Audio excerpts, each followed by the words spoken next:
Kailan ba kayo nag-break? Kasi nakita ko na nag-announce kayo eh. Like, sobrang kumalat siya. Closure video. Yung closure video nyo. Opo. And sobrang emotional mo rin. This is Alexis and Jayan signing off.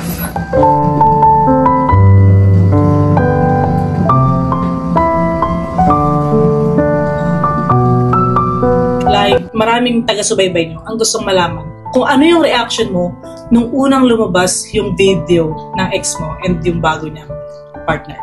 Masakit, sobra. As in, parang iniisip mo kung saan ka nagkulang. Sana hindi na lang na-upload yun ng agad-agad. Kumuha na akong ng ano bang tawag nun? Nung rope? Yung ganun lubid.